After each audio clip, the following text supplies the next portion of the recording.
Nicely done. Hoyland! Oh yes, he must score, surely! They have! Jamie Hoyland has done the important. Oh, on the spot from Johnson, basically!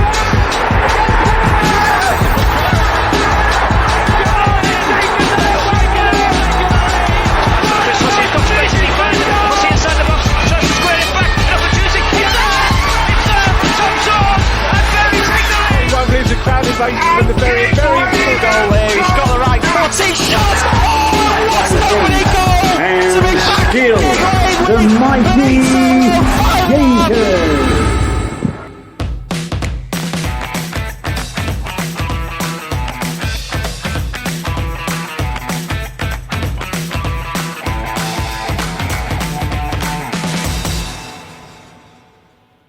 So hello and welcome to the Mighty Shakers podcast, Series 2, Episode 21, our season finale, and we are joined by a very special guest, David McNabb. Welcome to the show. Cheers, mate. Thank you.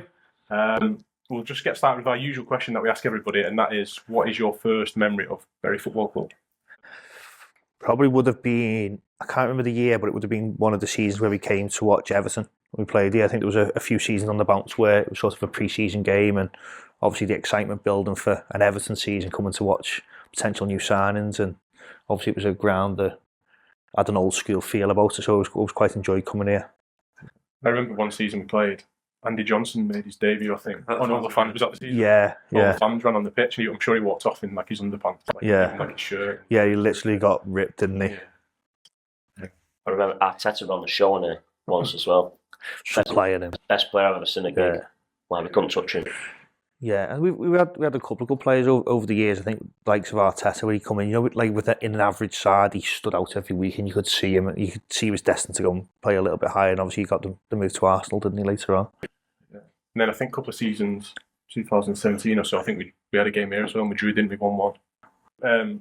Your career then, can you tell us a little bit about your career and as a manager before you did join Bury? Yeah, so I think I was playing. Probably goes back to when I was sort of back end of playing. I was playing for Widnes. The manager at the time was a guy called Steve Hill, and I've said on record a few times with different sort of people in the past that he was a massive sort of influence in terms of going into coaching and management. Unfortunately, he's no longer with us, Stevie, but he was a brilliant guy and really good in terms of focusing the group and the way that he wanted to play and getting philosophy and that type of stuff. And it made me think about the game a little bit differently. So that was probably a big catalyst, and then obviously getting a little bit older, a little bit fatter and a little bit worse at football week in, week out, I sort of moved away from playing sort of non-league and playing for the local side at Hill. And then it was the time that the sort of second team, the reserves, had no manager, so I sort of said I'd do it. Yeah. Sort of no one else wanted to, so to speak. And then obviously from Hill went to Billings for a very short spell to try and assist on doing my UEFA badges. And then moved, obviously, on to Rylands, really successful sort of 5-year period at Rylands. And then sort of come to a bit of an abrupt end. Then the Mlesfield one didn't last too long at Mlesfield, a few different reasons. But yeah, Bootle, and then obviously the call from Bury. So we were going to mention this later on, but you mentioned something about your playing career. When we were at a game last season, Pilkington, Will's got a story about someone calling for you to take a free kick. Yeah, so I can't remember his name, I was stood next to him, and he said, I used to watch Dave when he was a lad. He said, any set piece, get him in, and he would have scored that. Yeah, I think particularly when my legs started to go a little bit as a centre midfield, just saying that centre circle, just popping about, and set pieces was then become a little bit more important part of my game. But yeah, I did like a set piece from time to time. I thought you were having me on at first, didn't believe it. Yeah, yeah. If you see me now, you probably would think he was having you on. So obviously that period you mentioned at Rylands, what was that like, taking the team, obviously up the divisions that we're in now, and obviously winning at Wembley? I mean, the journey was unbelievable. I think obviously it was, at the time I'd sort of started to then get my head around the fact that it was something I wanted to do. I wanted to try and take it a little bit serious in terms of management. I spoke to Rylands in the summer when they'd just been promoted to the counties, and it was a bit of a strange year. So the North West Counties had just done a restructure, an additional league at Step 6. So they were looking for teams to come in and bolster the numbers across Step 6 across the country, but particularly in the Northwest. I think Rylands had finished 11th in the Cheshire League the year before, so not normally a position where you get automatic promotion, so it was quite unique in terms of the circumstances. So when in Rylands and sort of joint manager at the time with a lad called Stu Wellstead, he was still playing. Was one of the key parts. I'd known Stu for a long time, and he was an excellent striker as well. So there's your start of your team build. You think going into a new club and you've got someone who will bank 30 goals, and there's your start. So yeah, we sort of went from strength and strength. We won the North West Counties South Division the first year. Won the Champions Cup, so beat like the First Division North team champions as well. It was Longridge at the time, so we beat them in the Champions Cup. Second year was obviously marred by the early end in terms of COVID. I think it was second or third in the league at the time. Played 28 games. That sort of got shut early doors. Third season started a bit late again because of COVID. I think we only played 6 league games in that third season. We'd won 5 of them, drew 1, so we were at the top of the league. And then again, obviously it shut down because of COVID, sort of the second wave of COVID that came about. I think it was around the January time, Christmas time. And then there was obviously news that the Vars was going to carry on. So it was almost like, well, okay, this is great. And in some ways, there was some things that were obviously not quite the same around doing that sort of thing in COVID, but there was a few things that made it even more special. So because you weren't allowed to go to the pub, you weren't allowed to like go and have a meal, you weren't allowed to socialise and that type of stuff, it felt like we were in almost like on an international camp, like in a bubble, because the lads could come together, they were allowed to train, and then they all had to go home. So we were playing week in, week out. We were sort of training twice a week. We had to be dead careful on contact times. You weren't allowed to, had 6 lads in the change room, all that type of stuff, all the mad rules that came about. So there's 50 people travelling on a coach to Newcastle for 3 hours, and then you get there and there's only 60 lads in the changing rooms. So all that sort of random stuff came into play, but the feel about the place, doing it, and the way that we did it in those circumstances, it did make it feel a little bit more special. And then after the semi-final dates got moved because of Hebburn, who we were playing in the course. They were still in last year's final that hadn't been played yet. So it was all a little bit bizarre, but the semi-final dates got moved, which meant we didn't have a lot of time, but the date for the final then coincided with fans being allowed back in the ground. So we've been playing in empty grounds all the way through, and then obviously it felt like it was almost reward for family and friends who'd obviously sacrificed a lot, where we're all going out and playing footy and they're all stuck at home, and then leading into obviously the final they were allowed to come and it was limited numbers, but it was more than enough. And the experience at Wembley was so special, and particularly sort of Paul and Steve and the guys at Rylands who organised that weekend. It was different class. Training at Derby, unbelievable hotel.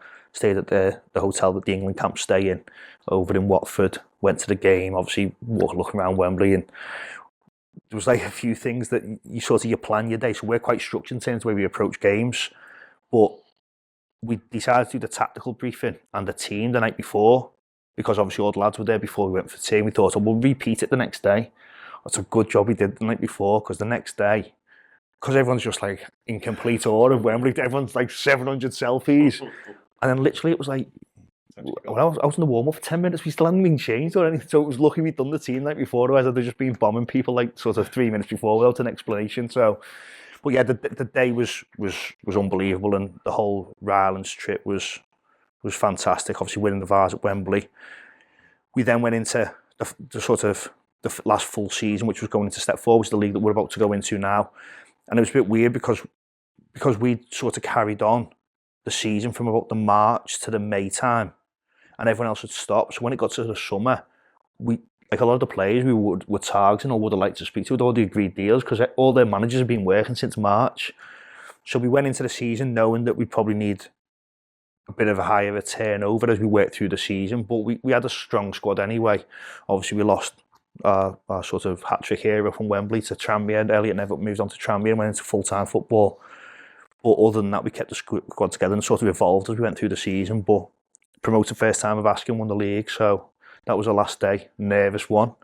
Obviously not quite as nervous as this last week, but maybe more nervy in other ways, the way it sort of materialised at the back end. We were talking about that earlier because both games were draws, weren't they? Yeah. We were talking about who scored the goals and both for Ireland and also scored for Workington as well. Yeah, and it was weird because we obviously had that half decent crowd on that day. We had about 1,400 people. Obviously nothing like this, but for Ireland it was a really good day. And obviously Bootle would come, they'd come to spoil the party. They were a good side. I think they finished about 7th or 8th that year, so they were just outside the playoffs. First half, we went out. We were brilliant. We just literally bopped them like watching Brazil. It was 1-0 up. Should have been 3-0. We're thinking yes. So got the lads in, calmed them down. The atmosphere felt great in the changing rooms. And just about to walk out, someone pops their head around and go, Workington are getting beat 1-0. And it was like, you just feel like the whole atmosphere changed, like all that almost into party mode straight away. And I was thinking, oh no.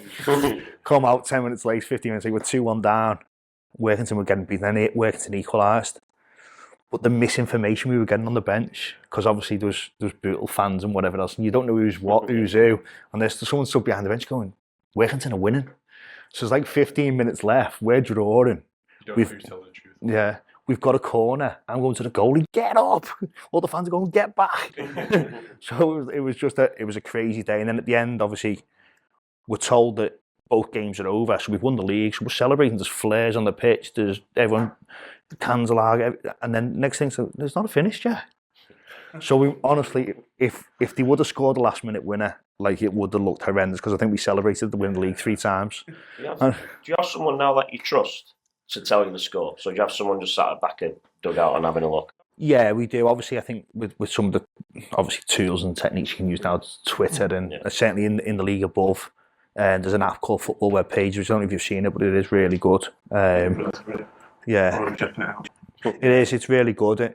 So that helps keep you up to date. But yeah, I think misinformation can be a big thing. But hopefully, not being in that situation is ideal. I remember when you're here, we were playing, and I was being in the cemetery, and then someone said, like, I can't remember who it was we were trying to get promoted against, saying, oh, they're getting beat, and then like someone started running on the pitch behind. I remember Wayne Brown was in goal, and someone's like running on the pitch. It's like they weren't getting beat. I mean, that was like in League 2 as well. Like, yeah. Or Phil Jevons was the penalty. That was close. Yeah. And obviously you've moved on to Mlesfield then. Obviously you've mentioned about the reasons and whatnot, but how was that experience? Because I believe it was like more daytime training. Yeah. Do you know what? It was brilliant, and there was a lot of things I really, really loved about Mlesfield. Obviously, a massive club, similar size to Bury, and the expectation was huge. The ambition was massive, and look, I think it was one that I couldn't turn down. It was something that I was really excited about. Training the day, really enjoyed it. It's weird because obviously when you're training, sort of when you're used to it being a second job type thing for players and for staff, you do have bad days in work and you're thinking, I don't want to have to drive for an hour. I don't want to. And players are the same, and sometimes you can feel that energy. If there's a couple of players who have almost been dragged there, so to speak, it can be difficult. But like when you're training in the morning, you've left the house at 8 o'clock. You're at the ground for 9. You're chilling about having a coffee or whatever, and then you're on the pitch for 10. I mean, it's that early. You haven't even had a chance to fight with your bird yet. You know what I mean? So it's almost like everyone's in better spirits. So that side of it was brilliant. The club was a brilliant place. It really was, and I think it was.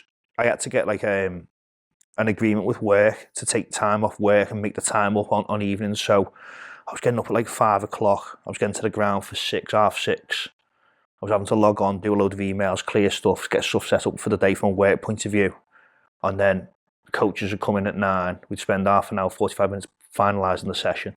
Then we go and deliver the session. Then I had to get back to work for 1 o'clock. So I was flying from Mlesfield back to Warrington. So it was just getting too much. You're sort of finishing at 7, 8 o'clock at night. Then by the time I get home, it was 9. You're thinking, I'm literally going in, having my tea, going to bed, and getting up and starting again. So it was really tough, but overall a really enjoyable experience. And obviously you had former Bury players in there, in Neil Dans and Nicky Maynard. What they like to manage? Brilliant guys. I very similar to like Nicky Adams, like really down to earth. I think obviously different personalities and different characters, both quite quiet, not really very assuming, just got on with the job. They didn't think of themselves as bigger or more important than anyone else. Really down to earth guys, and Danzy was brilliant. Had a lot of lot of time for Dandy. We had a lot of conversations sort of away from the training ground and whatever else, and he's someone you could always bounce ideas off. Nicky was super chilled, really super chilled guy, and again, when he spoke, it was almost like everything just went quiet because of the information and his knowledge of the game. It was just frightening. But yeah, two people like really enjoyed working with. And then obviously you went on to manage at Bootle before coming to Bury. How was that? Really, again, I really enjoyed Bootle. So Bootle's a club, obviously in the Liverpool area. It's really close-knit community. They've got a fan base that's really sort of close and tight, and the club itself is run by some brilliant people, really passionate about it. Again, it's a much smaller club in terms of obviously like what you get here, but they're no less passionate. Like they're really back the club. They're really part of that sort of community. The football club itself does unbelievable things for the community. They've got a programme called Bootle Books, which is massive shout out to that, by the way. Like they get a lot of obviously people with disabilities involved in the game, and when people say, oh, you know, the kids from Bootle Books, it's not just kids, it's literally all the way up to open age. And I think at one point they had like 500 people, 500 given the opportunity for people who, sometimes get written off in society and, not looked at in the same way. And honestly, like being around those people, like it makes you realise how important life is, and just the way you can get joy from life in different ways. But absolutely fantastic programme. I think if more clubs could do things like that, I think the world would be a better place. Yeah, and I think you see things like that more now. We're obviously in non-league, smaller clubs like that, like the community spirit and things like that. I think it's great that you see that more often, and clubs like that do that. Who have obviously got less as well than the clubs that are in the football league, bigger clubs. Yeah. Absolutely, yeah. And look, I'm not going to diss anyone who does those type of activities in the football league. I think anyone who's running any type of programs like that is beneficial for the community. But like experiencing it firsthand at Bootle, it was special. You get it on a Saturday morning, there'd be 500 kids, lads playing on the pitch. You know what I mean? It was just it was good to see, and look, they work really hard behind the scenes to make that happen. But yeah, full credit to them. Yeah. And on the football side, it was a bit different. This time you're down towards the bottom, but again, you proved it with your ability and safe by 2 points of league. Yeah, so I think obviously came in sort of the back end of the season. I think there was about 6-7 games left or something, and it was a little bit hairy around relegation. Obviously, Bootle had got promoted the same year as Rylands, funnily enough from the county's Prem, both on the basis of points per game over those two sort of COVID years. So we'd always had really good battles with Bootle, and the guy who was the manager at the time, Joe, who now works at the club behind the scenes, like we'd had a load of battles on a sideline point of view, so it was good to sort of lock horns with him on the other side of the fence. But yeah, it was close, and they had a good squad, a decent squad. I think probably in a false position in terms of the ability in the group, and they just needed a little bit more confidence. Just trying to revitalise stuff, and look, we managed to stay up and build for the following season, and I thought we had a really strong squad for the following season, and obviously early doors, and some results were really strong, some not so good, but we just sort of nailed that style of play that we wanted to do, and things felt like they were going in a really good place, and until obviously the call from Bury came. Sam Ashton, he claimed in a couple of episodes we had him on the podcast. Yeah. Sam will claim an assist for anything. Yeah. It was either Sam's assist or it was Sam's goal. He said, I run the coach. I mean, Dave saying, they're going to ring you, mate. So he was saying it's down to him, you're in. Yeah, it was weird because I obviously didn't really give it much of a second thought. And we would come back on the coach. We just played an FA Vars game against Stockton, who, funnily enough, had just been in the playoffs to go into step 2. So, well, maybe not now, but yes, and honestly, on the day we were brilliant. It was 2-0 the game, but we absolutely battered them, and their manager walked off the pitch like we've played Sunderland, Newcastle friendlies, we played all top teams in the local area. We've never been beat like that before. So things were just going really well, and obviously the call came Sunday, and it was all a little bit crazy for a couple of days. So then Isle of Man wasn't it first game? 1-1-0. Yeah, Isle of Man at home. So what was that like coming in here? Because Tuesday night, wasn't it? Yeah. So it was a Tuesday night. I think we'd agreed everything sort of a Sunday, Monday time. So it was all a bit rushed and whatever. So we met the players on the Monday at a sports centre in Salford where we were training. Spoke to all the players, sort of tried to reassure them what the plans were, what we wanted to try and do.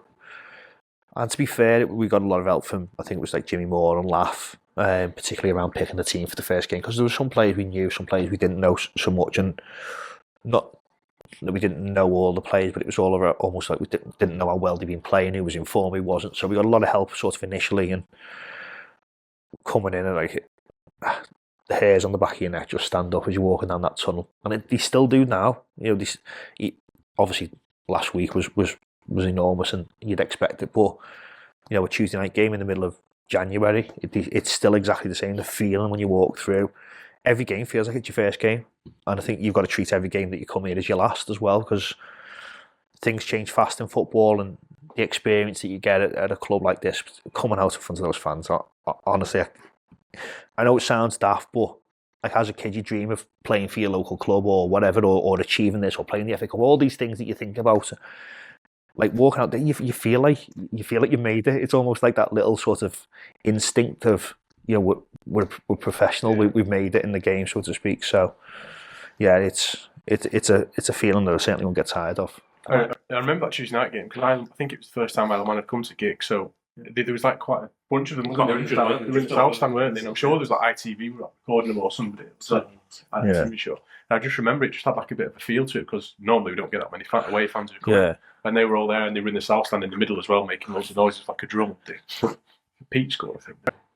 Yeah, right foot, wasn't it? Yeah. Cut inside with his right foot. Was he on the wing that game? Because he played a few games. Yeah, he was. Yeah, he played like a 4-3-3, and he played on the right wing. I'll definitely laugh to playing left. Yeah. Out of his way, so he doesn't have to cover for it. But I mean, yeah, he threw the Al Swinger on in and got us off to a great start. So what were your thoughts on the squad? So obviously you walked in, the players aren't yours. Did you kind of walk in and think, and obviously well documented, there was a lot of changes, wasn't there? Yeah. Did you walk in and think, right, wholesale changes now, or did you walk in and say, right, give him a chance? Or I think it was a bit of a mixture of both. I think so. When we look at recruitment, I think it's not just about a position. So you don't go, oh, we need a centre half, or we need a midfielder, or we need a striker, or whatever. It's about profiles within those positions and partnerships.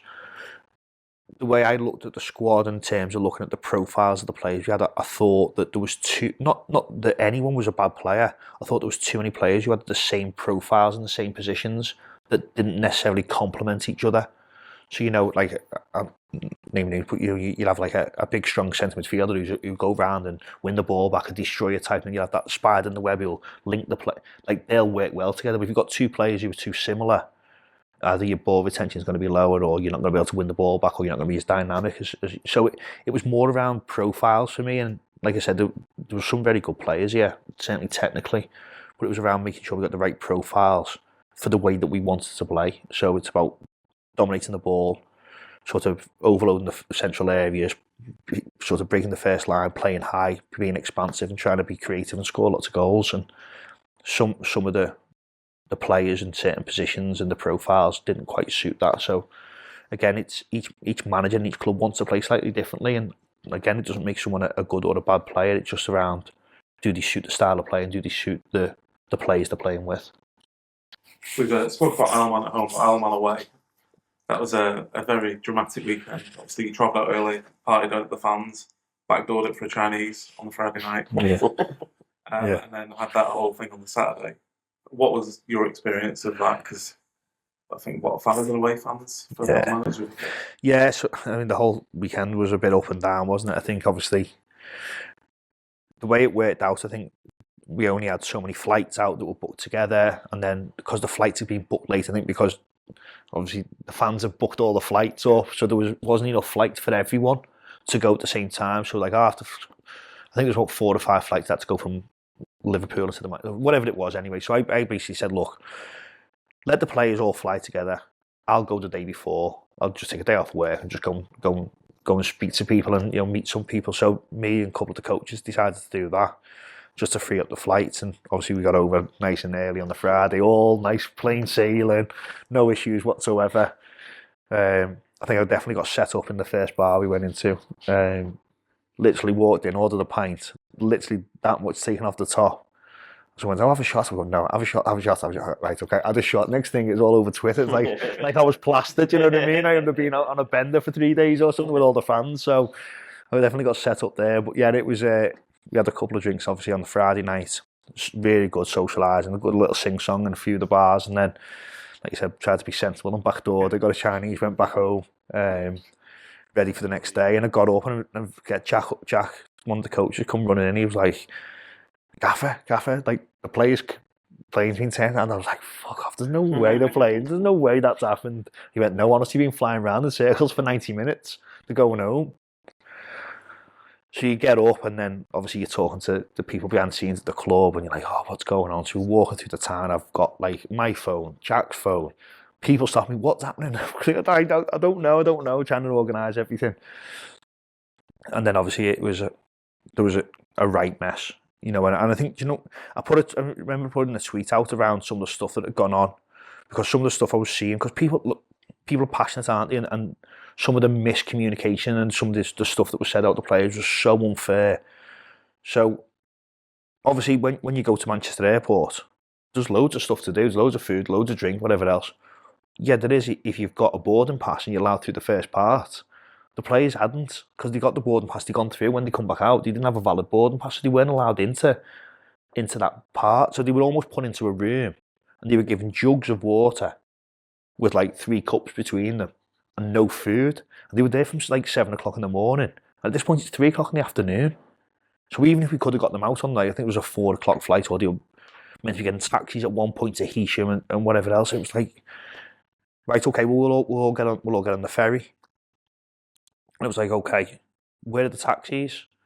So then someone in the airline was like, well, we need to speak to the plane company to authorise the payment for the taxis. I was like, you've got to get, and it's an hour's drive, they've got 45 minutes to get there. Like at what point isn't this going to work? And then I think there was a few things said, sort of, whether it was factual or whatever, from the Isle of Man, the league, around, you know, if you don't play the game, you'll drop points and all. So, like, to be fair to the lads, they travelled back the next morning. A few of them were worse for wear, because obviously, as you know, like, one of the big things about going to the Isle of Man is you play your game, hopefully you pick up the 3 points, and then you get to have a little bit of a night out with the team and the fans, particularly at a club like Bury. They're one of the massive benefits. And of course, the lads had all got ready for this night out, and they'd been stuck in Manchester Airport for 7 hours, and then so I think a few of them ended up having, they said, a few drinks. I'll be honest, I'm not sure any of them went to bed. And then they come over to the Isle of Man, and we've obviously got the win 2-0, and end up the airport on the way back. It looked like, you know, when you go to Ibiza in the summer, it was an Ibiza airport on the way back, just like dead. It was Yeah. very worse. Dead bodies everywhere. So it was it was a potential problem with the plane, weren't there? And him and I think Sam Burns were like, I'm not getting on the plane. Yeah. Like, if there's a fault, I'm not getting on. Well, we must have been on the same flight, because I was on the players' flight going out. I was sat next to Sam Burns, right. and he was not happy going out. And obviously started circling. We landed and we gambled. So obviously the players were all stood there.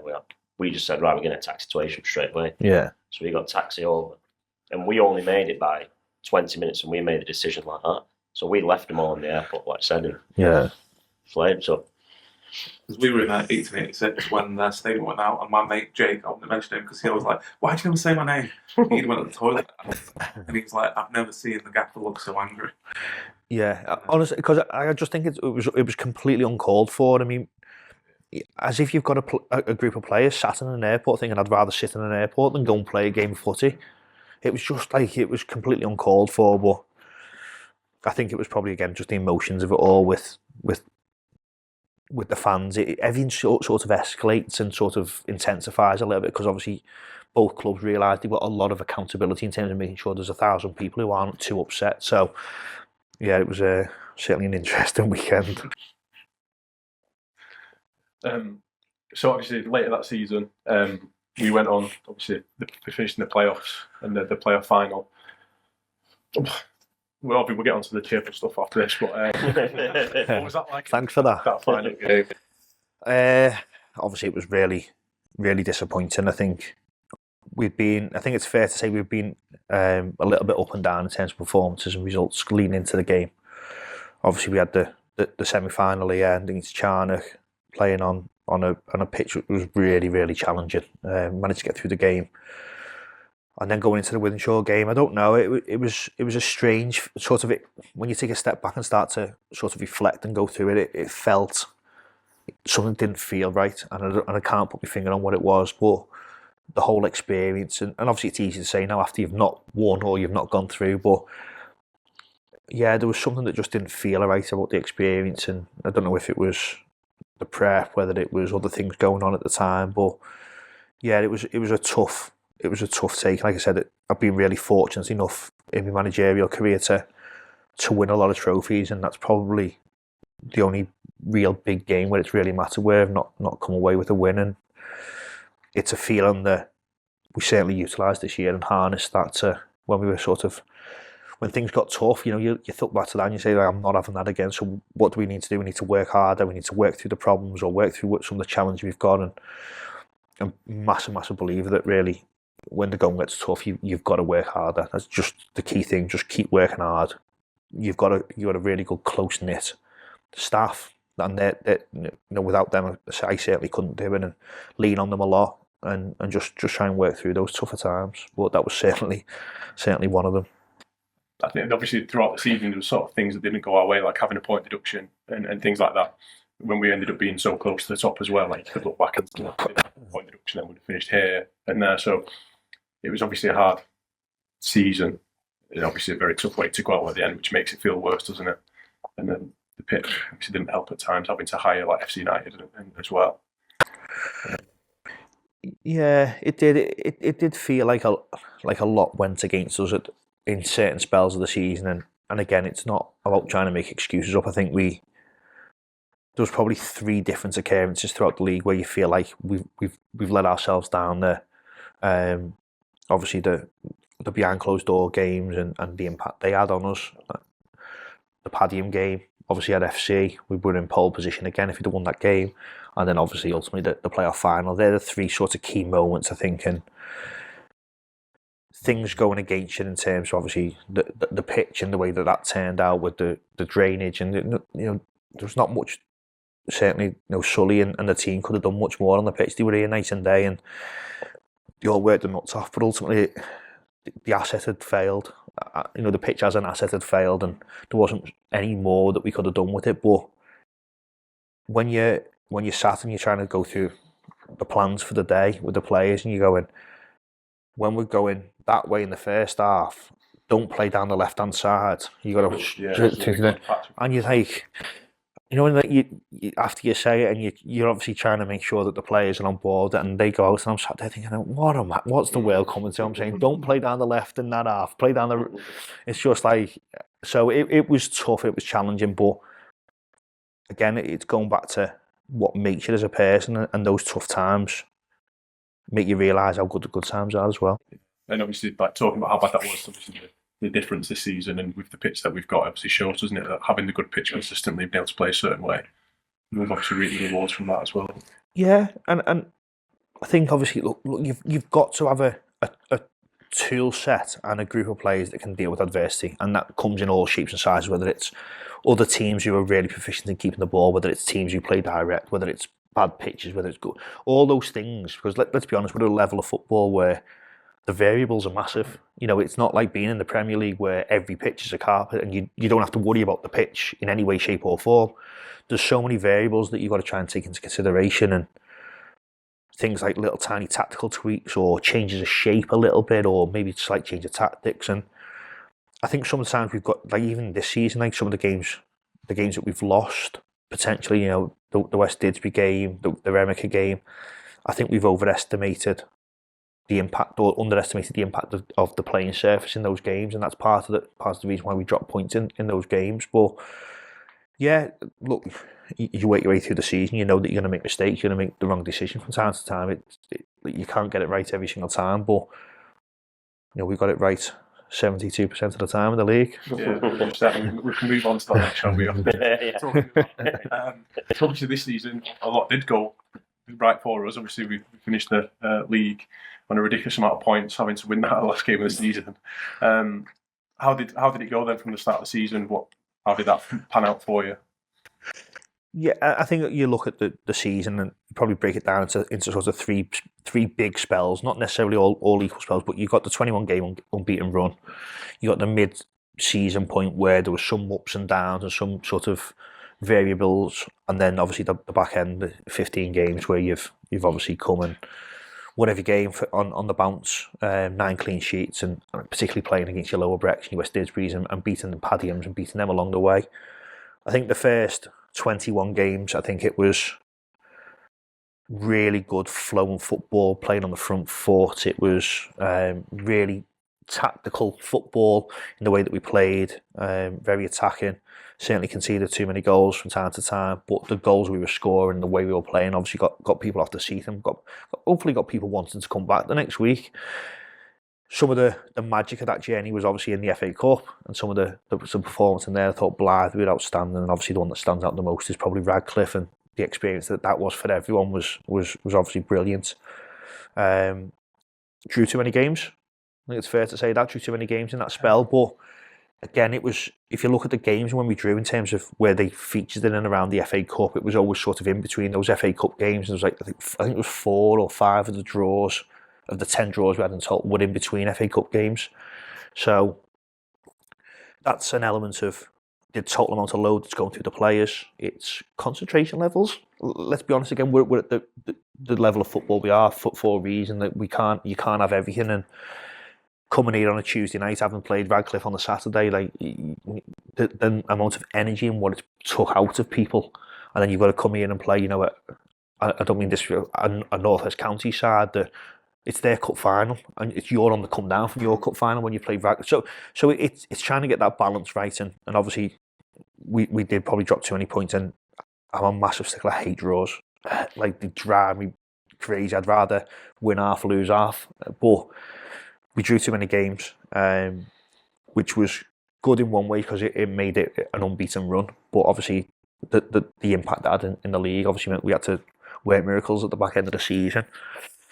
I think the middle part of the season was really tough at times. I think it was when the pitches started to change and you had some really challenging pitches. I think as a group, I thought we were a little bit soft at times, rolled over and weren't great in adversity. I think we've scored the first goal, we'll go on and win the game because technically the group was outstanding. Sometimes if we conceded the first goal, or we had a bad referee decision, or something changed the game, you could almost feel like the group deflate a little bit. And again, that was probably down to a little bit of lack of maybe leadership and people who've been there and done it before in the past. So I think that's fan pressure as well, though. You think, like, as soon as we go a goal down, you feel crowd change. Yeah, and again, that's something that people have got to get used to, playing for a club like Bury. It comes with so many positives and so many pluses, and the experience, like literally memories to last a lifetime. But it also comes with a lot of pressure and expectation. Some of it's fully deserved, some of it's maybe not as warranted. You know, there's obviously the club and where the club's been on the journey away from football, and some of the stuff that was going on behind the scenes. As fans, you come into the game and you're not in the best frame of mind because something's happened in the boardroom, or something's happened with something else has been released, or whatever's happened, and then someone misplaces a pass, and it's like everyone's on top of them. And look, as players and staff, we've got a responsibility to you fans to make sure that we're getting you off your seat. Like, you're paying your hard-earned money to come and watch us play. So if we're 2-0 down and we're playing awful, then we deserve a little bit back, a bit of stick and a boo or whatever. But sometimes it was a little bit too early for that. It was just maybe a 0-0 with a poor performance first half. But again, it goes into the wider environment in terms of some of the stuff that was going on at the time. But that middle period was tough. I think the West Didsbury game was a dark day. I think it was a real dark day. A lot of soul searching went on after that game, that's for sure. I'll be honest, a lot of doubts and self-doubt, and you're wondering whether, can I do it? Are we going to do it? Have we got the right sort of players? Is the right group together? Are we doing something wrong as staff? And I think if you don't ask those questions, you don't soul searching, and I think you're a little bit naive of your position, and particularly a club like this. Like I've said a million times before, like the privilege of being at a club like this is massive. So if you can't hold yourself to account to your standards, never mind the standards that the fans expect, then you don't deserve to be here. Do you think West Dids was the catalyst for it then, like at the end of the season? Yeah, I do. I think it was a massive turning point for me. I think mentality wise, I think there was some change that we needed to make. We obviously changed a few things around in terms of system, brought a couple of players in, and we made sure that we were a little bit more robust in terms of dealing with different ways of play. Like I said, at times I thought in that middle spell we were a little bit too soft, and maybe some of the wins papered over some of the cracks at times. But again, it's difficult to. You obviously get hammered for making too many changes, so you are very conscious of that, and you could see some cracks showing, and it was almost like we might be all right, and really probably in hindsight it was maybe a change or two that we should have made a little bit earlier. But like I said, we made a couple of changes on the back of that game. It was a turning point. I think we were probably a little bit fortunate that the next game was the Isle of Man, wasn't it? And the snow came, and I don't think we were. What that gave was an opportunity to have sort of 4 or 5 training sessions. I think we got one called off here because of the snow, and then the Isle of Man game got called off. So, and obviously the pitch wasn't playable, so we couldn't train. And luckily, we managed to get into newbie sorters out to get into the academy at Liverpool, and that session there was. And again, it's hard to explain it. There was something in that session where the mentality in the group changed. It was. It might have been. I don't know if it was being in obviously the environment. I mean, I'll be honest. Me and Tim were panicking past ourselves. Like, don't do that. Don't do that. Don't do this. We're like school teachers. You know what I mean? Like someone walking around with chili. Take that out of your mouth. You're not allowed chili in here. So, but really, you like stick it on. Bad joke. Yeah. Don't tell anyone. But yeah, it was. I don't know, that session, we did a lot of stuff out of possession, a lot of work out of possession, a lot of pressing, a lot of out of possession principle work. And I don't know why, like I said, it's hard to put, it just clicked. It just seemed to click. And like that Saturday, when we would have been playing the Isle of Man here, I think that was the turning point. It was, the West Didsbury game was the catalyst, but that was the point where something just clicked with the players in terms of how we wanted to press. For those some seasons that you've been here, you've always maintained that possession style of football. During that period, especially the West Dids game, did you ever have doubts about whether that would work in this league? Because I think I seen Tim a couple of weeks ago or last week tweet, you don't win games of football with possession as a sarcasm. Did you ever consider changing it? No, I don't think so, because I think they're our principles. I think that's what we strongly believe in. I think you've got to be able to change your approach from time to time. Possession-based football at West Didsbury. I mean, I think we completed about 3 passes, so I don't think it was possession-based football by any stretch. But no, I think you've got to be able to play in a different way at times. Again, it's all about being relevant to the level of football you're playing at. You know, it's all right being a Man City, Barcelona, those type of teams, the great teams you've seen, got the best team in history, all that type of stuff. But the variables are less. Obviously, the opposition are much better as well, and they're much better, but the variables are less in terms of the pitch and the style and the weather and everything else. So it was about us trying to be a little bit more robust in the approach, but drive the principles. And like I said, I don't think a lot of our problems were in possession. I think our problems were out of possession. I think that's where some of the challenges were, and that's certainly what we were trying to work on at that moment in time. Got to take positives out of the negatives, and maybe it needed to happen then, like for that turnaround, that catalyst. Yeah, and do you know what? Like in some ways, like I'll certainly never say thank you to them for it, because it was, like I said, it was a tough day. But if West Didsbury, they were excellent on the day, by the way. They were outstanding. They fully deserved it. Probably deserved to win 6-0. Never mind 4. But if they wouldn't have been as good on the day, and they'd beat us 1-0, and it had been like a last minute, and it had been a close game, we were both poor, it might not have sort of sparked the changes, or certainly as drastically. And we got beat that game. Obviously, we got well and truly beat. It cost us 3 points. It cost us 4 goals. But if we'd have lost 1-0 and it wouldn't have been as bad, would we have dropped another 3 points or another 4 points over the next couple of games? So look, it's all in hindsight, isn't it? But it was a game that sort of rings true in the mind in terms of something needed to change. Yeah, just a shame in West Didsbury. Yeah. But then, I mean, we got our own back didn't we? When they came here, we beat them here. It's the first game that we beat them running. It was Barn Oldwick, wasn't it? Barn Oldwick away. I think first half we were sort of okay. In the second half, we just blew them away, didn't we? So it just seemed like everything clicked, and I think like Rusty was just like so good that game. I feel like a few games before, he was sort of off the ball a little bit, and then that game it just seemed like everything clicked and we came away from it. I mean, they only scored like last kick of the game as well. Yeah, and I think first half, obviously we were much better second half. I thought we were actually really good first half, and in terms of the way we kept the ball and some of the patterns of play, sometimes you've got to take the result away from it a little bit. Obviously it's a results business, but if you look at the performance and the way we played, we dominated the ball, we dominated them out of possession. We're really good, and then like our shape out of possession that first half was absolutely outstanding. And then obviously you go in 0-0, and it's tough because you don't get what you've deserved from the half. And obviously there was a few comments walking on and off the pitch on either side of half time.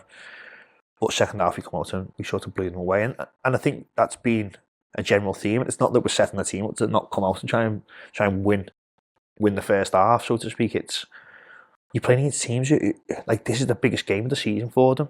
So keeping the ball and being possession orientated, and that's part of the reason why we want to try and employ that style, is can you chase us about for 90 minutes? So I've been able to do it for 45, but can you come out second half and match us that way? Like you've said that a few times, that you think that teams tire, and even maybe mentally as well, that you see they come into it being a cup final, especially at Gig Lane, and then at half time, if they get through it, and then second half, like, you do see teams just sort of fizzle out a little bit, don't you? I've said as well a lot of time, I feel like as soon as teams make substitutions, that the players coming on aren't as good as the ones coming off, and I feel like at this level, a lot of teams then when they start making subs, they get a bit disjointed, and that's when we seem to. Yeah, and whether it's down to the players coming on not being as good, or whether it's more down to the fact of coming off from the bench. People talk about these players who are super subs over the years, you know what I mean, like who've been given this tag, who, generally speaking, it's someone who's got the ability to come on and pick up the intensity of the game instantly. It's tough when you're playing here and you're being sat on the bench and you come after 60 minutes and it's absolutely a million mile an hour, and every bad touch is cheered by the. You've never had that experience before. All of a sudden, trust me, not that you're a bad player because you've started on the bench, it's because you've absolutely shit yourself because you're going out there and it's like, wow, I didn't realise it was going to be like this. There were a lad, weren't the last game of the season here, and he put a tackle in, he got away with the foul on Chalmers, weren't it? On the edge of the box. Yeah. And I remember the keeper passed it to him straight away. Bad touch, went straight out for a throw in. And he just had 8,000. Oh, absolutely destroyed, yeah. There's games we've been playing today, and that was a bit similar, wasn't it? Was that Cole? Was it? Cole, maybe. Yeah. Dave, weren't it? Yeah. They had two players sitting over there, like, arguing with fans and things like that. Like, that is the 12th man. 100%. Hi everyone, hope you're enjoying the episode of Dave. Just a quick message from myself and the lads to say thank you for tuning in this season, and thank you for the message we've had over the last few weeks. It's been great to hear that people have been enjoying the episodes, and we're looking forward to bringing more great episodes and guests to you next season. To do so, we are looking at raising some funds to help us with certain things like subscription costs and new ideas that we've got. We want to run a couple of events and do some competitions and giveaways. So we have a few options for that. We're looking for a sponsorship for the podcast. So if you would be interested in sponsoring the podcast and you have a business, please do let us know. Secondly, you may have seen online that we've begun selling some Bury FC inspired beer mats. So there's going to be some new ones online. We've got a Beto Gomez Superbox design. We've got a Bobby Carroll Carling design, Rustem Stepan Strongbow design, Brian Lee Bailey's design, and finally we've got a Guinness inspired Josh Gregory design, although he did say he doesn't like Guinness, which is a shame. But those are on sale now, so if you would be interested in purchasing one of those, they're £5 each or 3 for £12.50. And finally, if you're not too fussed about those, but you would still like to make a donation to the podcast, that is possible. There's also a donation link available called Buy Me a Coffee, and the money of that goes to the podcast as well, which will help us next season with the great ideas that we've got, and hopefully help us bring more episodes to you guys and more great guests. Thank you. A few of the away games, like St Helens, Pilkington, South Liverpool, that showed like the squad mentality. And like, I don't want to be negative towards any players last year, but it seemed almost like chalk and cheese. From where last season you'd be a bit more worried about potentially conceding like a late goal and whatnot. This year, the player profiles you brought in sort of eradicated that, and like the usual Bury fan feeling of conceded. Yeah. Years ago, that seemed to have changed. Was that something that you identified as well? Yeah, I think it was something that we wanted to try and do. I know we've talked about a lot of the principles in terms of style of play and what we want to do in terms of in possession. Like a massive believer that obviously your attacking players win your games, defence win leagues, and that's something that we've always tried to employ. If you look at sort of records at Ryle in terms of number of clean sheets and goals conceded, it was always really strong. Obviously, there was a few different reasons behind it, and probably some that we'll never really know. But we were conceding too many goals, sort of like last season and in spells this season as well. But like you said, it wasn't about obviously there's catalysts to individuals, but it wasn't about an individual coming in and massively changing things. Sometimes the mentality just shifts in a group, and you know, in any type of team sport, sometimes when something will happen or it just clicks and a bit more camaraderie, and that the group just comes together. And we've always been massive on saying sort of things like no one's more important than the group. The group is it, and it's the be all and end all. And I think, like I said, timing's key, and it came together at the right time.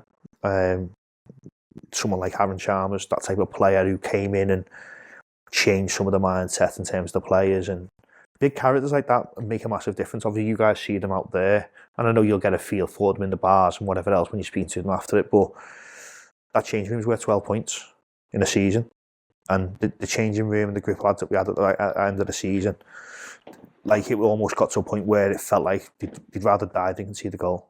Like no one's scoring past us. Like they'll literally have to stamp all over me to score a goal, and that's as a manager and a coach, that's where you want to try and be, where the group's self-policing itself in terms of the standards and what it expects. It's not something you can just go, oh, we've got good players, that'll come. You've got to work at it over a period of time. Sometimes you're lucky and you get it earlier on in the season and things go brilliantly, and you don't have to get 109 points. But sometimes it can take a little bit longer. But like I said, the group definitely had that in abundance sort of towards the back end, like you said. And also, you've just mentioned about points total there. When you rewind the clocks back to July, was there a points total you set or you had in mind that, like, if we get this amount of points, we'll win the league? And how did that change over the course of the season? Yeah, so the target was 100 points. Oh. So we've just about scraped third, wouldn't we? Second. Yeah, so that was the target coming into. Obviously 95 was enough last year, so we were looking overly cautious. Let's try and aim for 100. So a lot of the work that Chris does as an analyst, obviously he does the stats in terms of the games to play, and he'll do a lot of ratio work, and we've got like a dashboard, a live dashboard is brilliant. Like the way he presents his data is just phenomenal. But part of that was at that points target on it. So I had points per game so far and points per game required to hit the target. And then obviously when we got towards January, February time, I was thinking, we're going to have to change this points target here. And he's like, every week we're updating and adding another 3 points on it. And then last sort of 4 or 5 games of the season, it reached the 107 mark. And it's like, right, that's our target now. That's unfortunately what we're going to have to try and get. And obviously we obtained that just positive by 2 points. And then you mentioned before about John Newby starting out the training at Liverpool. What's your relationship been like with John? Because I know that both yourself and Tim have been quite complimentary with him. John's brilliant.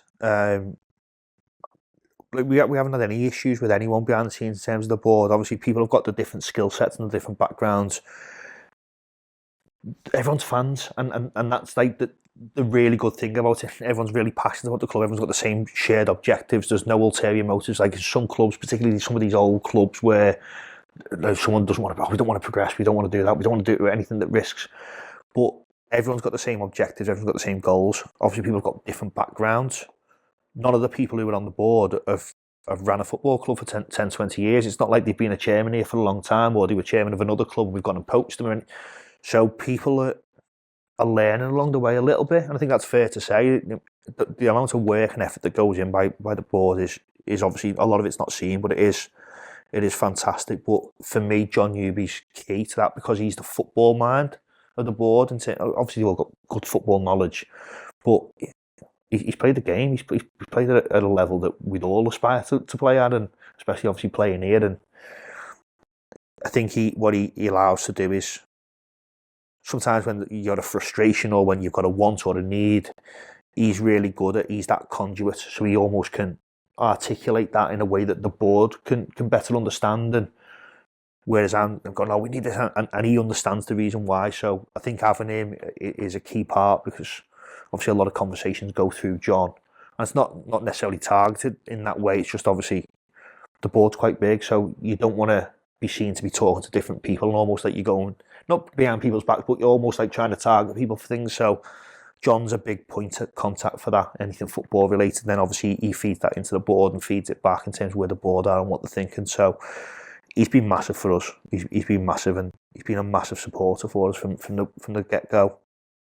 You speak to him most days. Spoke to him before in the car on the way here, just talking about some of the plans for next year and whatever else. And we've had meetings around obviously the news around the new contracts and budgets and stuff like that for next year, and he was a massive part in that. So I can't thank John enough for the support and the help he's given us.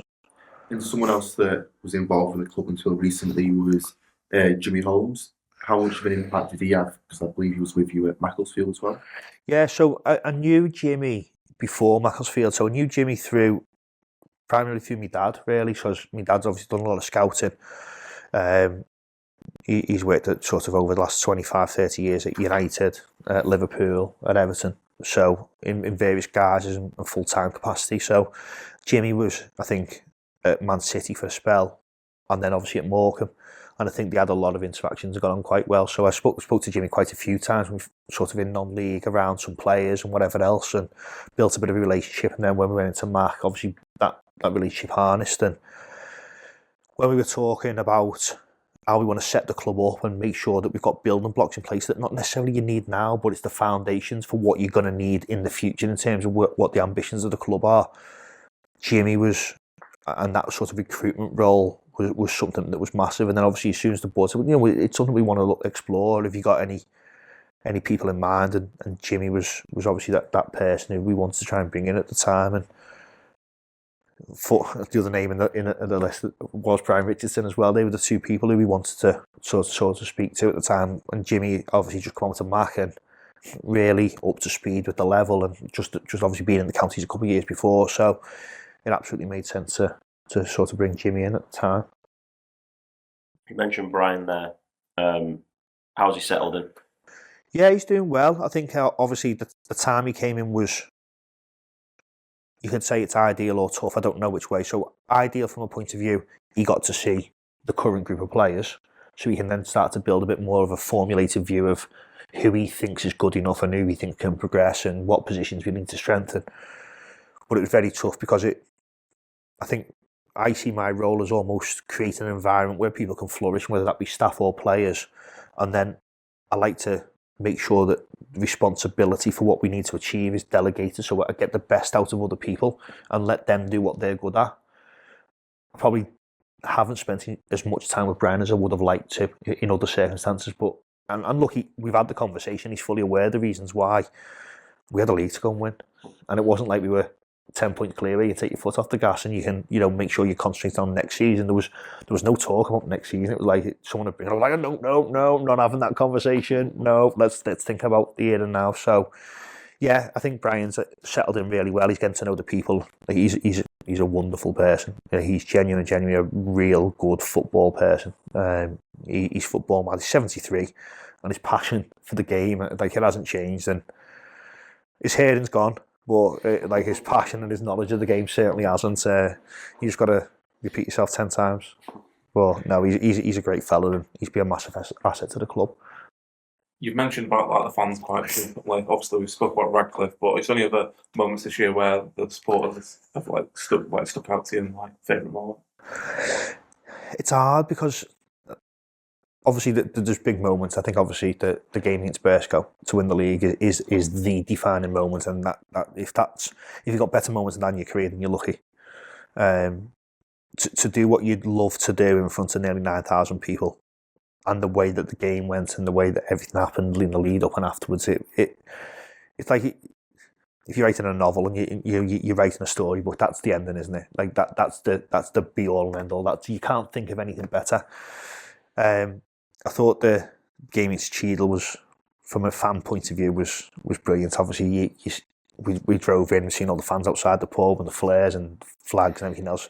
Didn't actually see the march in real time, but seeing the videos for it, you're thinking, wow, this is like prop. This is almost like a top club getting ready for the Champions League game type approach. That's what it felt like, and I think obviously that feeling at the end, and I hope people didn't think that was disrespectful at the end, because obviously the players and the staff stayed on the pitch for 10 minutes just in order, the fans, and I don't know whether it was, in hindsight, I was sort of thinking about it, like, for other clubs looking at that, did it look like we were saying we'd won the league that day? Or I hope it didn't come across that way, because it was just like, wow, this is just amazing. And it wasn't about over celebrating or being overzealous around thinking we'd done our job. It certainly wasn't that, but it was just the noise and the atmosphere, obviously the ground and the fact that it's all standing. It was really close knit together. There was 2,500, let's be honest, there was more than 2,300 people there, wasn't there? There was 2,500 in that stand easily. Yeah. But yeah, that was a really special day. And you got a beer at the end as well. Yeah, half a beer. It wasn't really full. So moving on to next season, obviously just before you came on, the news broke about you signing your new contract for the next 2 years. Yep. Congratulations. Thank you. How did that go? Was that just, let's just get on with it? And yeah, it was. It was quite simple, really. I think obviously our deals were running out at the end of the month. Like most time, it was sort of an 18-month contract, the initial one. This time it's obviously 2 years, and we were sort of having conversations straight away around budgets for next season for players, targets, expectations, and it was almost like, well, okay, let's just get on with it. So, oh, by the way, we need to sort yours out. I was like, yeah, fine. But send me the piece of paper and I'll just tell me where to sign.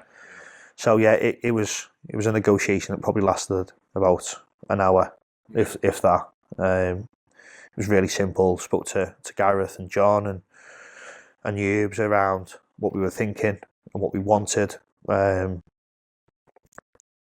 how it aligned to where the club wanted to go. And I think we already knew all the answers. It was just about let's be open and honest, and let's just make sure we're all on the same page. You know, the ambitions have still got to be there. We still want to push on. We still want to. It's not going to be easy, but to know that everyone's on the same page in terms of what the goals and ambitions are, I think that was the most important thing. The rest of it was just a formality of signing a piece of paper. So promotion next season. Yeah, why not? No, look, I think obviously we're going to be. We need to make sure that we're competitive at the top end of the table. I think not knowing how the league's going to be made up now, it obviously makes things challenging. You certainly can't predict anything, but you know, when you look at the teams in the league in terms of where we are with the current group, we do want to strengthen the squad. You know, we need to be aiming sort of playoffs and above. We need to be really pushing ourselves, and obviously, I'm sure Tim will probably kick me for saying this, and the rest of the staff will, setting ourselves up to fail, so to speak. But we're a very football club, you know, and that's not in any way, shape or form being disrespectful to anybody else, because we don't get anything for free. But we want to go and be fighting for league titles. We want to be fighting for promotions. What will happen in the season? Let's be honest, none of us can. There's no guarantees in football, so none of us can be sure of anything. And there will be moments where a season can turn on, you know, a season-defining moment, injuries, suspensions, a bad decision, that type of stuff. So it's not easy by any stretch, but you know, over whether it be a 38 or a 46 game season or somewhere in between, I think we will have enough quality to certainly be competing in that sort of upper echelons of the league, hopefully. When we look at the league above, obviously on our FA Cup run, we played, am I correct, at Congleton and Avro. Both of them have finished 7th and 3rd, and Congleton, I think, through to the final. How much of an indication do you think that is on the current team we've got and how they can compete in the league? Very little, if I'm being honest. I think if you look through the history books of cup competitions, particularly the FA Cup, you know, the number of shocks or whatever you want to call it is astronomical. I think your ability to be able to step up your game and be able to compete with a team in the league above who's, you know, on paper better than you in one-off game is good, and to show that you've got that capability is obviously a really positive thing. But to then go and do that on the Tuesday, and then the Saturday, and the Tuesday, and the Saturday, it is a completely different animal. And we experience that all the time here, don't we? In terms of obviously teams coming and being the best version of themselves and playing against us, it's always tough.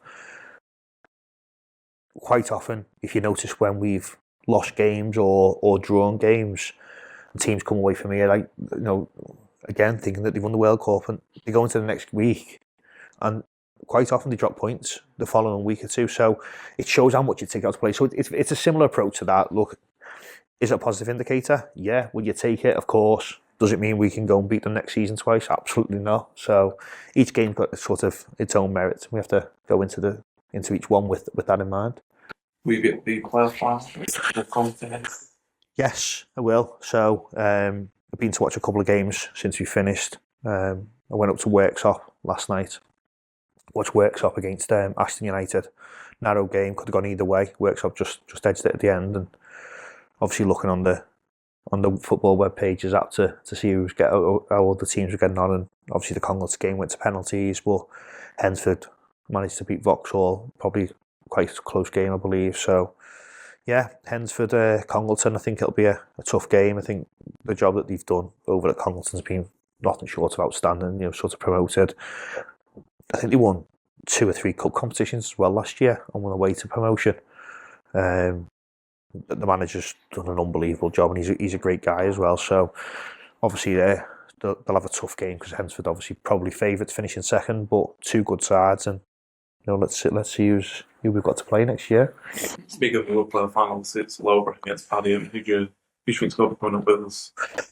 Again, it'll be a tough game. I think obviously Loughborough will be favourites. I think, again, if the world was just, then they're promoted, aren't they? You know, to get 106 points and not be promoted without having to play another 2 cup finals, so to speak, it's really tough on them. Really, really tough. And if they weren't to go up, then again, it will be a little bit unjust, but that's what we sign up to when we go into the leagues. You know, we can't complain about it afterwards, because we go into them saying, you know, top one goes up, second to fifth are in playoffs. So I think they're favourites, but Paddy are a good side. Paddy are a very, very good side. I think that, again, they've had runs, haven't they, where they've gone 17, 18 games unbeaten this season. I thought we were excellent when we played them here. I thought we were excellent both games when we played them, and I think if you look at the score lines, it's probably a little bit unfair on them and their abilities. I think they've just caught us, unfortunately for them, on 2 really good days for us. Beto almost was like Kaffir in that first game, wasn't it? Yeah. I was like, who was this playing at? He's like thinking, what, scored from about 30 yards. Yeah. We were still on that side as well. Like, when he got it, we were like, shoot. And then he shot us like. And Sam Coughlin as well, his goal was like Gaza, wasn't it? It was like Gaza-esque, like he lifting over someone's head and volleyed it into the roof of the net. And obviously you've been at the MPL West before. Are there any away days which you're looking out for? Because with the greatest players of some teams, it's not an enjoyable experience going to some of these grounds.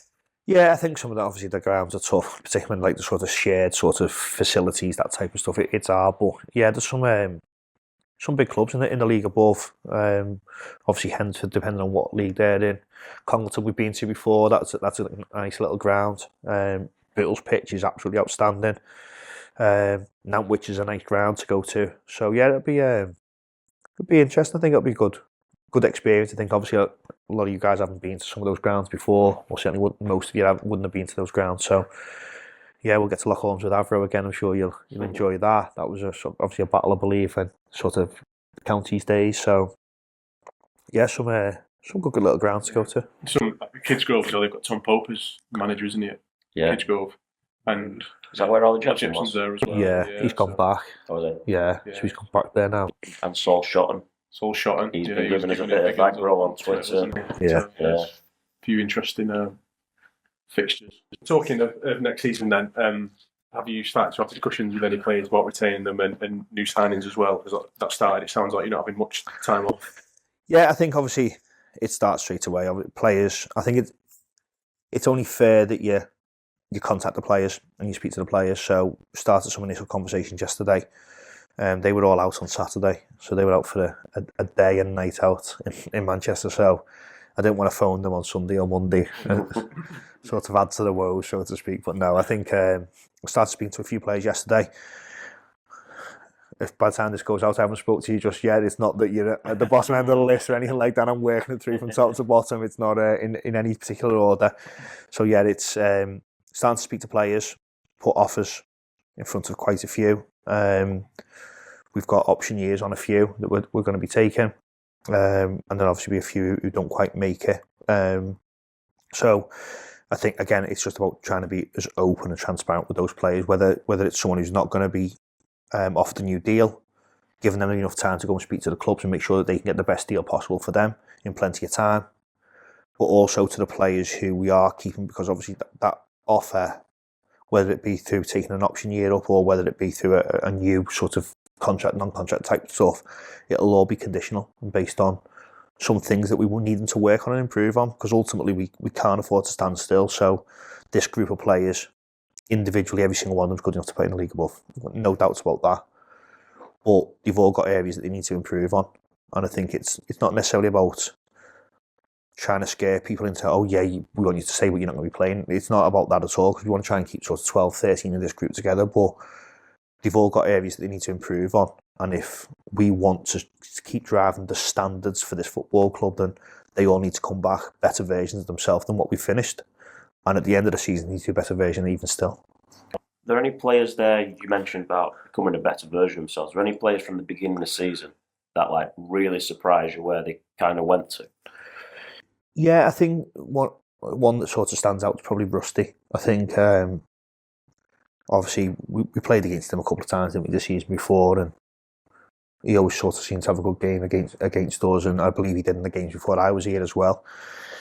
His ability with the ball and what he can do in terms of from an attacking point of view has never been in question. I think there was some question marks about what he was like out of possession. Could he play in other positions? Could he play in front of a crowd and almost having that weight and expectation on him? I think he's grown more than anybody else probably in the squad in terms of as a player and as a person, his understanding of the game. He's always really keen to learn. He's constantly asking questions. Why? You know, almost like one of those, like a kid at times. Like, why? Shut up, why? But yeah, I think in a positive way, he's always wanting to understand why we're asking him to do stuff. Because sometimes it's maybe not abundantly clear, and he doesn't. You know, it's quite hard to understand. But we're trying to put that into his mind in terms of not just do this, right? Okay, I can do it. It's about the understanding of the reason why, which obviously in terms of his in-game intelligence is then improving. And I think, like I said, I think the player he is now, he's certainly a much more rounded player than what he was at the start of the season. And I think he's got capability to go again. He said when we had him on the podcast, the change of haircut helped him head the ball again. Is that what it was? Yeah, that's what he said. I think he might be overplaying. I'm not sure he's got too many haircuts left, if I'm being honest. He did say that, didn't he? He said it was like the first time he'd headed the ball and he could remember. It was that Barn Allswick game when he did his haircut. Yeah. Maybe he'll be scoring headers next season now. So I think should we move on from that season, or should we move on to some of the questions that we've got? Yeah, I think yeah. Bob Lobbor on Twitter says, how difficult is it to switch off from the pressure of being a manager when you have other work to focus on outside of football? Difficult. I think it's fair to say Berry's on my mind 24/7, 365. Waking up at 3 o'clock in the morning thinking, should we have played that shape? Should we have done this? Should we have done that? No, obviously it is demanding. It does take its toll. It does take a lot out of you. Just by the nature of the size of the club and in terms of what it is, but also the standards and the pressure that we put on ourselves. I think all the staff feel that pressure from me, certainly, and they handle it unbelievably well. But yeah, probably more than it should. But obviously I do have quite a demanding job as well, and you know, I can sort of switch that focus and make sure that I'm trying to do the best job I can as well in my day job. So yeah, just in case anyone of my boss is watching, yeah, I do switch off every time I'm in work. And Andrea asks, what changes, if any, do you think we'll need to make to the playing style next season? Playing style, not a great deal. I think, like I said, that's our philosophy. That's how we want to play. That's how we see us being the most successful. Will we lose games doing that? Will we give the ball away playing out and concede a goal, maybe lose a game? Yes. But you've got to look at it from a point of view, where are you after 46 games or 38 games or whatever, only probably be 22 teams next season, but obviously the constitution's not drawn up yet, so it's about trying to be successful over that longer period of time. So the style of play won't change a great deal. I think we need to be more robust and more physical in certain areas to be able to deal with the challenges of the opposition. But yeah, generally speaking, it's more around enhancing the way we play and being better at it rather than changing it. Question from Dean Westlife from Twitter. He says, who's the biggest party animal in this management team and who's the biggest lightweight? He's thrown in, I'm guessing Sam Ashton is a monster and Tim is at home with a book before midnight. He's certainly got the second bit right. Yeah. I think Tim still likes his girlfriend, which is a little bit foreign. He likes to go home for cuddles, Tim. He likes his cuddle time, so I think the second bit's definitely right. Party animal. Do you know what? Funnily enough, like Sam comes across like that. Sam doesn't drink an awful lot. So party animal, I'll probably have to say me or Dan and Davis, I think. We had a few with Daz, didn't we, on after the game? Yeah, he used to blame for my hangover. Yeah. He can be a strange man at times, Daz. he can be a strange man, but like what a guy. I mean, so funny. But yeah. United fan. Yeah, you got to have a sense of humour, haven't you, supporting Man United, I suppose. Next question. I'm surprised he's not taking credit himself for this, but Rob Black wants to know how you created winning mentality in the dressing room. He's just been looking through the window outside, so I think he was thinking Yeah, it's all down to Rob and Michael. Just invite them in every game and make the players cry and then go out and perform like warriors. No, I think like I said before, it's about something. It's like a culture. It's about a group that almost self-polices itself, and I think that's when you know you're in the right space. If it's dead hard to explain. It feels different. Like the vibe and the feeling around the place is just completely different. When you're there as a manager and as a coach, and the only input you're having is tactical or technical, because in terms of the standards they're setting themselves, I think that's when you know it's in a really special place. Question from Jake Harkin. What's your favourite thing about managing Bury? Playing at Gig Lane. Playing here. Games come here. Like, they come thick and fast, and like I said, everyone still feels the same as the first time. The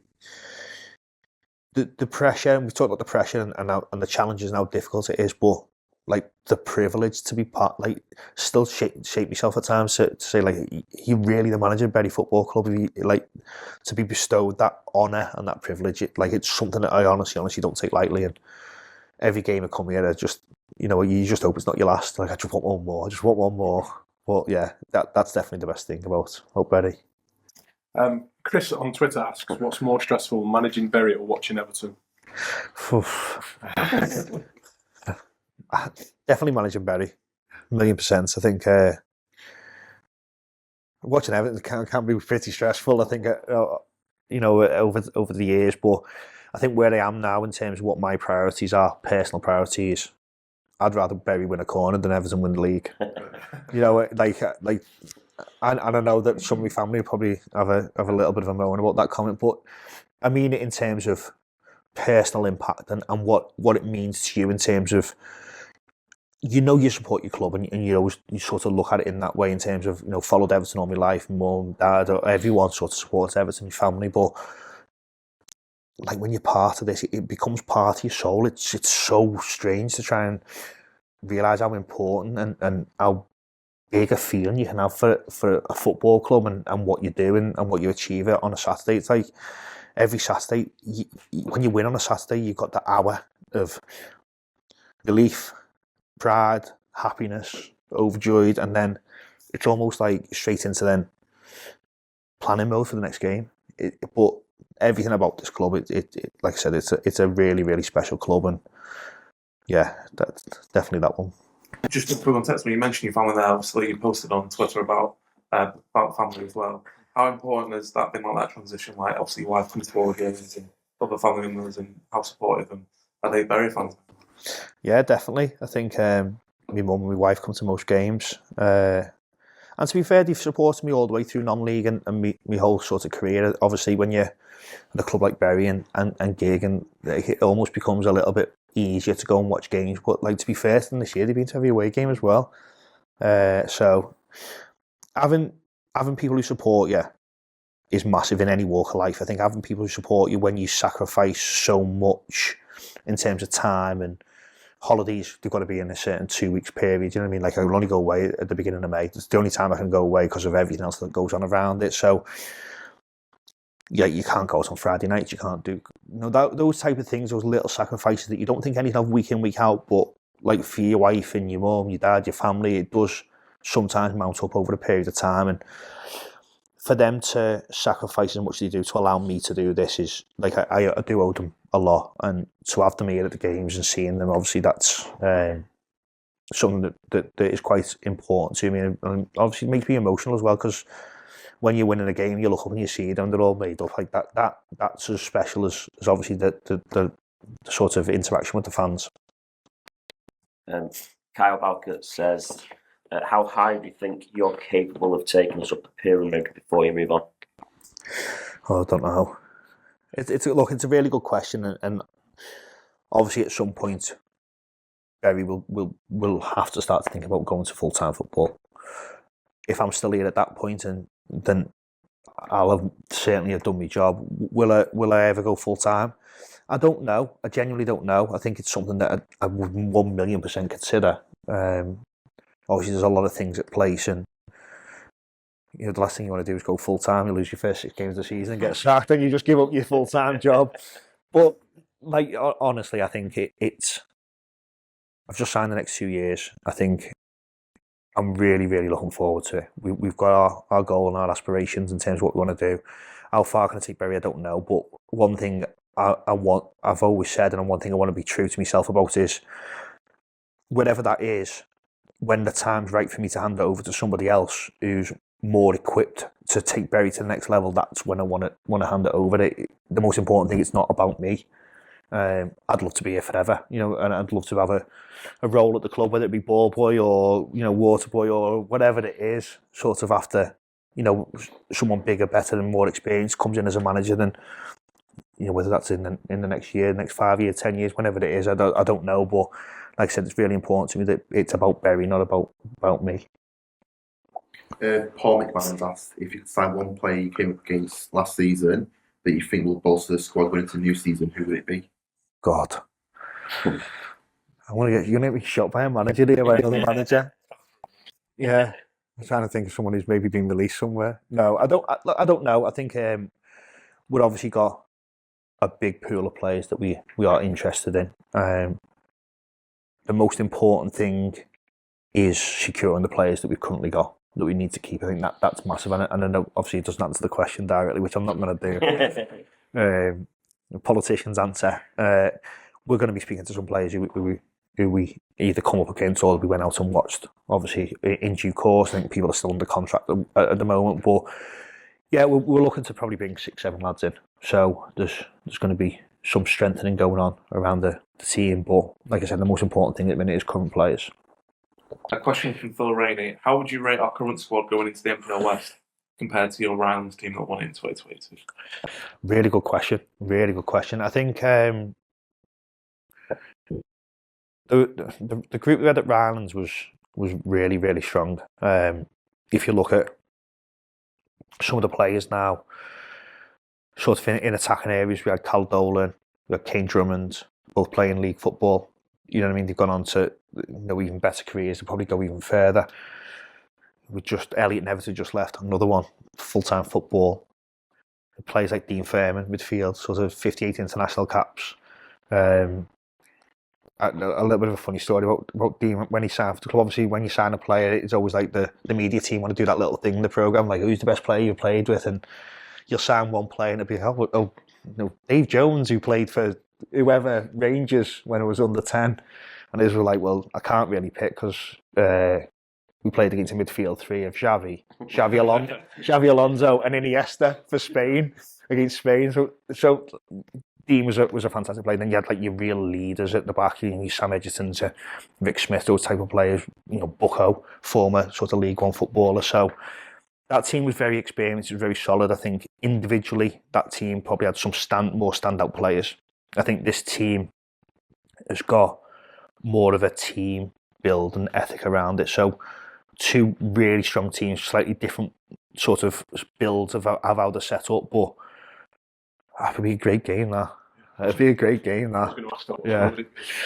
Probably about 6-all. If you can't defend, I don't know. I think, look at 2 very, very good teams in their own right. You mentioned quickly there about players going into the Football League. Did you see any in this squad that have the ability to push that high? Yeah, I think so. I think there's a couple who have the potential to go and play full-time football.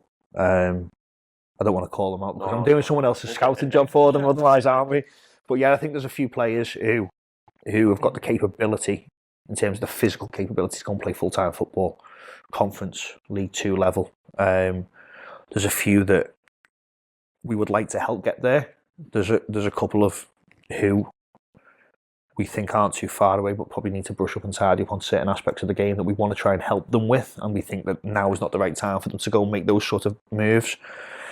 And look, we've got teams, Conference North level, chasing our players now. Let's be open and honest about it. They already are. They're already touching them up and getting in the ribs about trying to get them to move over. So we know that we've got a strong base when you're fending off sort of Conference North clubs already this early in pre-season. Do you have those honest and frank conversations with players? So, like, if they need to work on something to get to that, will you sit them down straight away and say, look, this is what you need to work?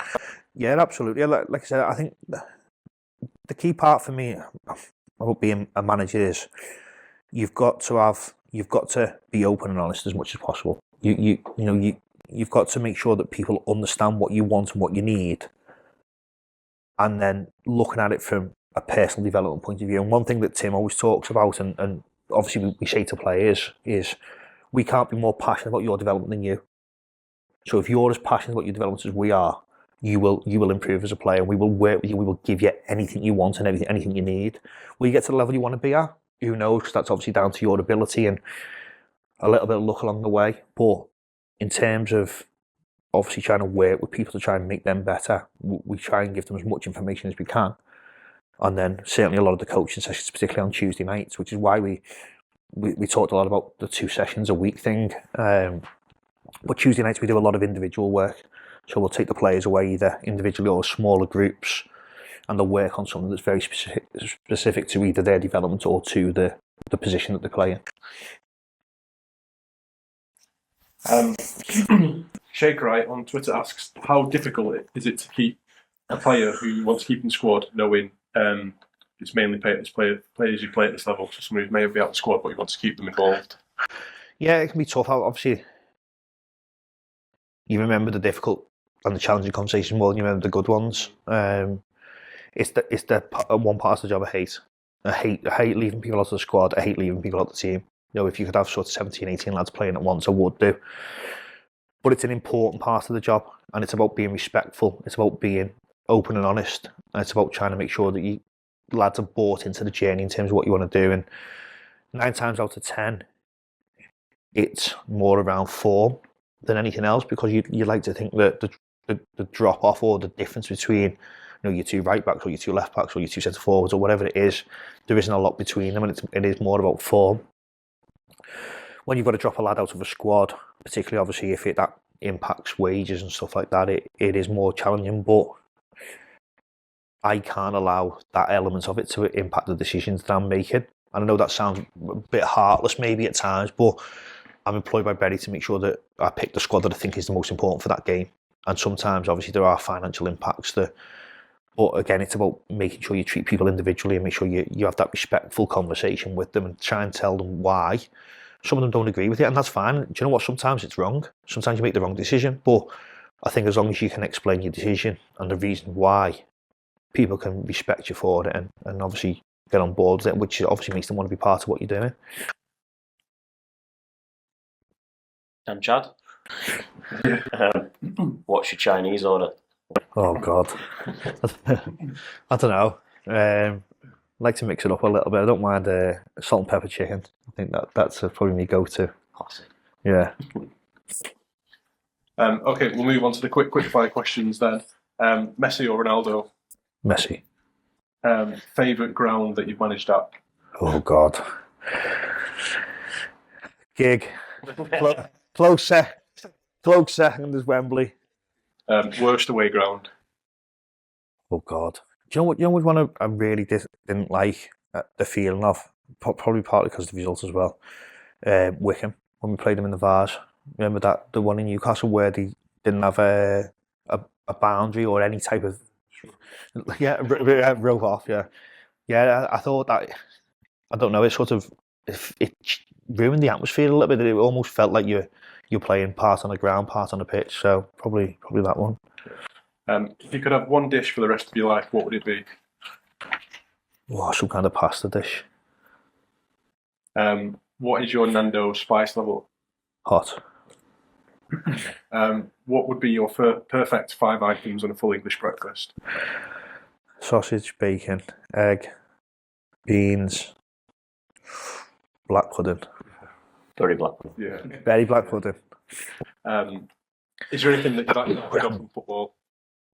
VAR.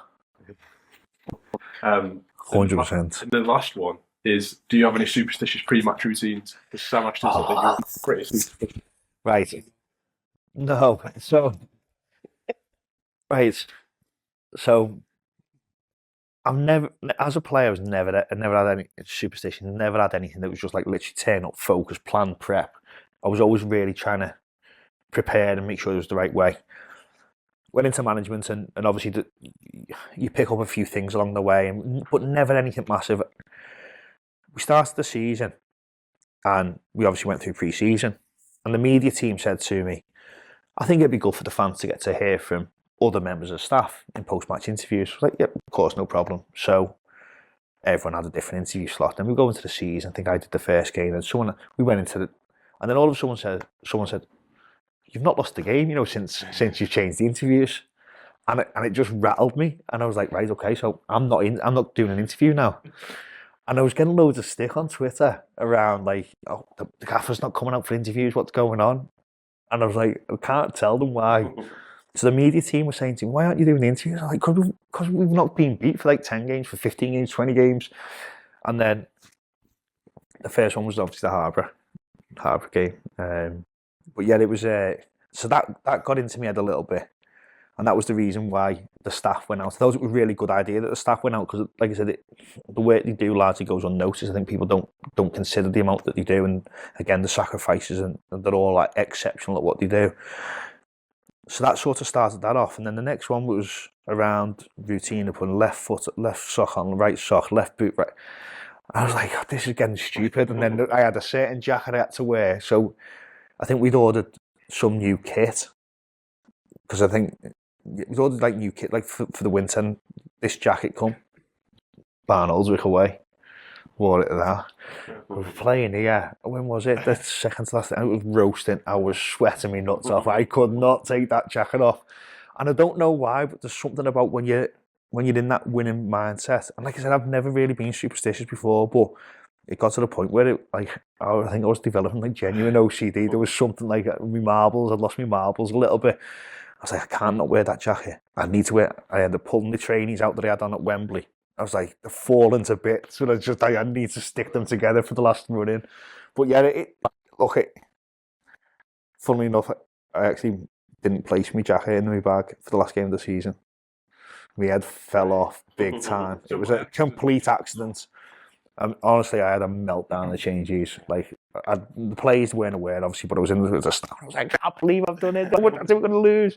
And so I've now got no more superstitions, because we won 4-0, won the league, we had the best day of our lives. So that's it. I've got no more superstitions. Now they're gone. Yeah. The yogurt thing wasn't a thing. Yogurt? I don't know. I think it was you had a certain type of yogurt. No, I can't remember it. I'm not saying I didn't, but yeah, certainly it wasn't the one I wanted to remember. So, thank you, Dave, for coming on. This for our season finale. It's been great to chat to you. It's been really interesting. Hopefully, everybody's enjoyed it and enjoyed the podcast this season. Looking forward to next season with some more interesting ideas and events that we want to do. So, there's going to be some more beer mats going on sale. This one's of Dave, inspired by the white and blue Armin sticker. We've got some more, so they're going to be going on sale shortly after this. So yeah, thank you very much for everyone listening, and thank you again for Dave. Thanks for having me, guys.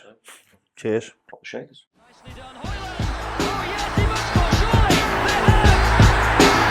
Jamie Hoyland has done the important. Oh, on the spot from Johnson, David McNabb.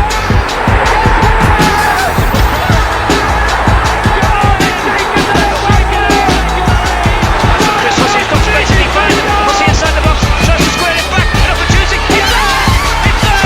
Tom Saws! And Berry take the lead! Wembley is a crowded place with the very important goal there. He's got the right foot. He shot! Oh, what an opening goal! And still, the mighty Shakers.